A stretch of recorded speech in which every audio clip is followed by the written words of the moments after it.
Capítulo 6. Salió Jesús de allí y vino a su tierra, y le seguían sus discípulos.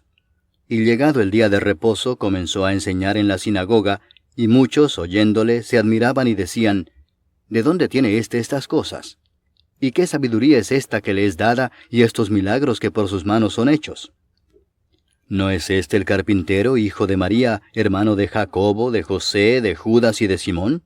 ¿No están también aquí con nosotros sus hermanas? Y se escandalizaban de él. Mas Jesús les decía, no hay profeta sin honra sino en su propia tierra, y entre sus parientes y en su casa. Y no pudo hacer allí ningún milagro, salvo que sanó a unos pocos enfermos, poniendo sobre ellos las manos. Y estaba asombrado de la incredulidad de ellos. Y recorría las aldeas de alrededor, enseñando. Después llamó a los 12 y comenzó a enviarlos de 2 en 2, y les dio autoridad sobre los espíritus inmundos, y les mandó que no llevasen nada para el camino, sino solamente bordón, ni alforja, ni pan, ni dinero en el cinto, sino que calzasen sandalias, y no vistiesen 2 túnicas. Y les dijo, donde quiera que entréis en una casa, posad en ella hasta que salgáis de aquel lugar. Y si en algún lugar no os recibieren ni os oyeren, salid de allí, y sacudid el polvo que está debajo de vuestros pies, para testimonio a ellos. De cierto os digo que en el día del juicio será más tolerable el castigo para los de Sodoma y Gomorra que para aquella ciudad. Y saliendo predicaban que los hombres se arrepintiesen, y echaban fuera muchos demonios, y ungían con aceite a muchos enfermos, y los sanaban. Oyó el rey Herodes la fama de Jesús, porque su nombre se había hecho notorio, y dijo, Juan el Bautista ha resucitado de los muertos, y por eso actúan en él estos poderes. Otros decían, es Elías, y otros decían, es un profeta o alguno de los profetas. Al oír esto Herodes dijo, este es Juan el que yo decapité, que ha resucitado de los muertos. Porque el mismo Herodes había enviado y prendido a Juan, y le había encadenado en la cárcel por causa de Herodías, mujer de Felipe su hermano, pues la había tomado por mujer. Porque Juan decía a Herodes, no te es lícito tener la mujer de tu hermano. Pero Herodías le acechaba y deseaba matarle y no podía, porque Herodes temía a Juan, sabiendo que era varón justo y santo, y le guardaba a salvo. Y oyéndole se quedaba muy perplejo, pero le escuchaba de buena gana. Pero venido un día oportuno, en que Herodes, en la fiesta de su cumpleaños, daba una cena a sus príncipes y tribunos y a los principales de Galilea, entrando la hija de Herodías, danzó y agradó a Herodes y a los que estaban con él a la mesa. Y el rey dijo a la muchacha, pídeme lo que quieras, y yo te lo daré. Y le juró, todo lo que me pidas te daré, hasta la mitad de mi reino. Saliendo ella, dijo a su madre, ¿qué pediré? Y ella le dijo, la cabeza de Juan el Bautista. Entonces ella entró prontamente al rey y pidió diciendo, quiero que ahora mismo me des en un plato la cabeza de Juan el Bautista. Y el rey se entristeció mucho, pero a causa del juramento y de los que estaban con él a la mesa, no quiso desecharla. Y enseguida el rey, enviando a uno de la guardia, mandó que fuese traída la cabeza de Juan. El guarda fue, le decapitó en la cárcel, y trajo su cabeza en un plato y la dio a la muchacha, y la muchacha la dio a su madre.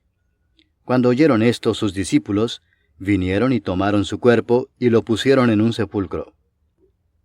Entonces los apóstoles se juntaron con Jesús y le contaron todo lo que habían hecho y lo que habían enseñado. Él les dijo, venid vosotros aparte a un lugar desierto y descansad un poco, porque eran muchos los que iban y venían, de manera que ni aún tenían tiempo para comer. Y se fueron solos en una barca a un lugar desierto. Pero muchos los vieron ir y le reconocieron, y muchos fueron allá a pie desde las ciudades y llegaron antes que ellos, y se juntaron a él.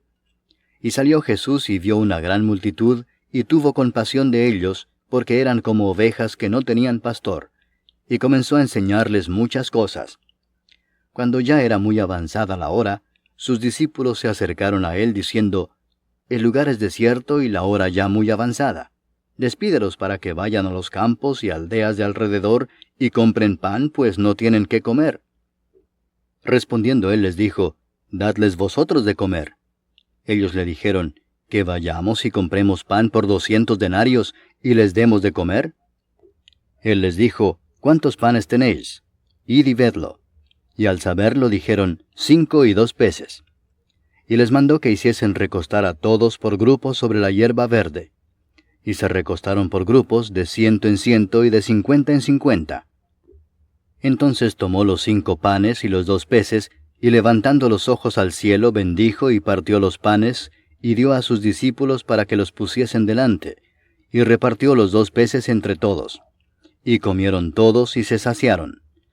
Y recogieron de los pedazos 12 cestas llenas, y de lo que sobró de los peces.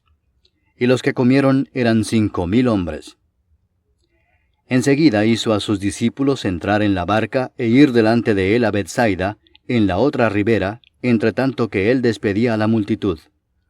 Y después que los hubo despedido, se fue al monte a orar. Y al venir la noche, la barca estaba en medio del mar, y él solo en tierra. Y viéndoles remar con gran fatiga, porque el viento les era contrario, cerca de la 4ª vigilia de la noche, vino a ellos andando sobre el mar, y quería adelantárseles. Viéndole ellos andar sobre el mar, pensaron que era un fantasma y gritaron, porque todos le veían y se turbaron. Pero enseguida habló con ellos y les dijo, «Tened ánimo, yo soy, no temáis». Y subió a ellos en la barca, y se calmó el viento. Y ellos se asombraron en gran manera, y se maravillaban, porque aún no habían entendido lo de los panes, por cuanto estaban endurecidos sus corazones. Terminada la travesía, vinieron a tierra de Genesaret y arribaron a la orilla. Y saliendo ellos de la barca, enseguida la gente le conoció. Y recorriendo toda la tierra de alrededor, comenzaron a traer de todas partes enfermos en lechos a donde oían que estaba. Y dondequiera que entraba, en aldeas, ciudades o campos, ponían en las calles a los que estaban enfermos, y le rogaban que les dejase tocar siquiera el borde de su manto. Y todos los que le tocaban quedaban sanos.